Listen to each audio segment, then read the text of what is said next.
Olá, amados, tudo bem? Vamos hoje meditar, pensar um pouquinho sobre a segunda reformação da fé. Fé com o coração duvidoso. Vamos sondar o nosso coração para que a nossa fé seja uma fé saudável, frutífera. Vamos então caminhar olhando para o nosso coração, olhando para a nossa fé, pedindo que o Espírito abra o nosso entendimento e nos dê honestidade para que a nossa fé seja de fato a fé que honre o Senhor, que glorifique o Senhor e que dê muitos frutos para a honra e glória dele. Vamos ver então a deformação da fé. Número 2. Fé com o coração duvidoso. O texto está em Tiago, capítulo 1, os versos de 5 a 8. Se, porém, algum de vós necessita de sabedoria, peça a Deus, que a todos dá com generosidade sem reprovações, e ela lhe será concedida. Peça-a, porém, com fé, em nada duvidando, pois quem duvida é semelhante à onda do mar, impelida e agitada pelo vento. Que uma pessoa dessas não pense que alcançará do Senhor alguma coisa, sendo indecisa e inconstante em todos os seus caminhos. Tiago, capítulo 1, versículo de 5 a 8. Vamos ver o contexto dessa palavra. De fato, há uma íntima relação entre esta passagem e a anterior. Tiago acaba de dizer a seus leitores para usarem em forma correta todas as experiências que a vida os der e sairão delas com essa indeclinável perseverança que é a base de todas as virtudes. O texto diz: meus irmãos, tende por motivo de toda alegria o passar por várias provações, sabendo que a provação da vossa fé, uma vez confirmada, produz perseverança. Ora, a perseverança deve ter ação completa, para que sejais perfeitos e íntegros, em nada deficientes. Deus, quando permite provações, Ele tem um propósito, que nossa vida, que nossa caminhada tenha virtude do coração dEle. Dentre as virtudes está aí a perseverança, de continuar, de não esmorecer, de não desanimar, vencendo as provações com profunda alegria de cabeça erguida. Aí surge a dúvida: como posso usar assim tais experiências de prova? Onde posso encontrar sabedoria e entendimento para utilizar em forma correta essas adversidades? A resposta de Tiago é que, se alguém sentir que não tem sabedoria para usar acertadamente as experiências da vida, e não há homem que por si mesmo possua sabedoria, essa sabedoria peça a Deus. Amados, nós não temos essa capacidade, essa habilidade, essa sabedoria de usar todas as circunstâncias para o nosso benefício, de tirar proveito e frutos de toda e qualquer circunstância, principalmente das provações, e sair fortalecido, sair de cabeça erguida, sair mais maduro, mais aperfeiçoado das provações. Nós precisamos de sabedoria. E aí Tiago diz: se alguém sentir que não tem sabedoria, peça a Deus, que a todos dá generosamente. Agora, quando o homem pede a Deus a sabedoria, tem que lembrar duas coisas. Primeiro, tem que lembrar como dá Deus. Como Deus dá a sabedoria? Deus dá generosamente e nunca lança em rosto a dádiva. E o texto é claro.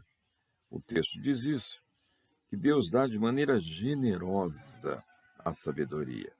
Então, quando nós pedimos, nós devemos compreender que há no coração de Deus uma graciosidade generosa para nos abençoar e nos conceder. O desejo de Deus é que seus filhos sejam sábios em toda e qualquer circunstância, principalmente nas provações, que deem frutos em meio às provas, que sejam vencedores em meio às provas. Agora, a segunda coisa, temos que lembrar como deve pedir aquele que pede. Quem pede tem que fazê-lo sem dúvida de nenhuma espécie, não tendo dúvida no coração. E aqui, amados, esse princípio de não ter dúvida no coração, isso é um princípio aplicável não simplesmente para pedir sabedoria a Deus, mas para pedir toda e qualquer coisa a Deus. Nós devemos ter no nosso coração uma disposição de fé sem duvidar, sem duvidar. E nós não podemos esquecer que a dúvida ela é profundamente prejudicial. E olha, nós temos alguns obstáculos da dúvida.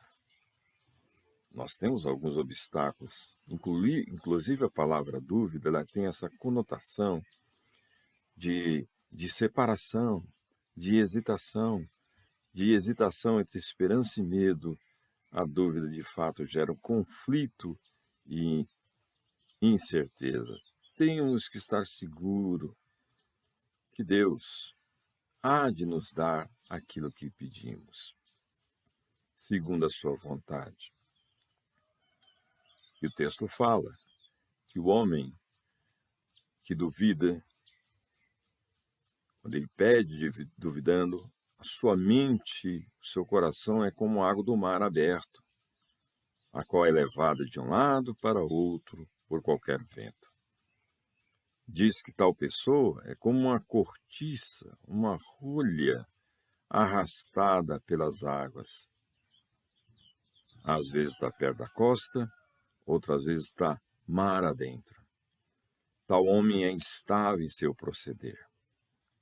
Hort, inclusive, diz que sugere que o quadro é como se fosse de um ébrio que se cambaleia de um lado para o outro no caminho sem chegar a lugar algum. E Tiago usa essa palavra, e ela é uma palavra muito gráfica, e ela descreve essa pessoa que duvida. A palavra grega literalmente significa o homem com duas almas. Aquele que duvida, ele tem duas almas, duas mentes dentro dele. Uma mente crê e a outra duvida. Ele é inconstante. Assim, esse homem anda de um lado para o outro sem ir a lugar algum. Sim, amados, a Bíblia nos exorta para nós não duvidarmos. Por que nós devemos não duvidar? Primeiro, um coração duvidoso coloca em dúvida o caráter de Deus. Deus é fiel, Deus é santo, Deus é justo. E quando eu duvido, eu estou colocando em xeque, em dúvida, o caráter de Deus. Deus não mente, Deus não engana. Se Ele diz que dá, Ele dá. E quando nós permitimos dúvida no nosso coração, nós estamos duvidando do caráter de Deus. Nós estamos duvidando do poder de Deus. Quando nós colocamos em dúvida, nós estamos duvidando se de fato Deus tem capacidade e poder para realizar aquilo que nós estamos pedindo. Um coração duvidoso também coloca em dúvida o cuidar de Deus. A Bíblia diz que Deus tem cuidado de nós. Deus cuida de cada um de nós. Quando nós duvidamos, nós alimentamos essa dúvida perversa, inclusive, e como efeito bumerangue, prejudica nós mesmos, porque Ele é fiel, Ele é poderoso de cada um de nós, de cada um de nós. Deus sabe os detalhes da nossa vida. Deus nos ama. Quando nós duvidamos do Senhor, nós estamos duvidando do amor dele por nós. Deus nos ama. E por nos amar, Ele tem o melhor para nós. E Ele concede graciosamente, há um prazer generoso no coração de Deus de conceder a seus filhos o anseio e o desejo de seus filhos. E aqui eu estou falando anseios e desejos de coisas lícitas, dignas do caráter de Deus. Deus é um Deus generoso. Ora, se Deus enviou Jesus para morrer por nós, pergunta Paulo no capítulo 8 de Romanos, acaso não nos dará com ele graciosamente todas as coisas? Se Deus nos deu Jesus Cristo, porque nos ama profundamente, acaso não nos concederia outras coisas na nossa caminhada para que sejamos filhos que venham honrar o Pai, glorificar o Pai, exaltar o Pai na nossa conduta? É desejo do coração de Deus que isto ocorra. E aí, amados, nós lembramos de uma fala de Charles Swindoll: Deus não zomba de nós com as coisas que incluem sua palavra.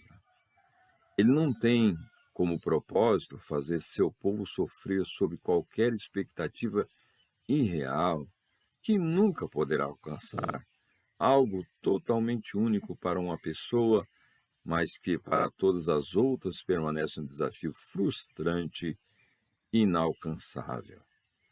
Charles Swindoll tem razão. Deus não está brincando com a gente. Deus não está brincando de dou e escondo. Deus é um Deus generoso. Deus não zomba de nós com aquilo, com as promessas da sua palavra. Pelo contrário, Deus promete e cumpre. Deus é fiel. Portanto, amados, não devemos ter no nosso coração alimentar dúvidas em relação às promessas de Deus. Deus prometeu, Ele cumpre. Vamos avaliar nosso coração.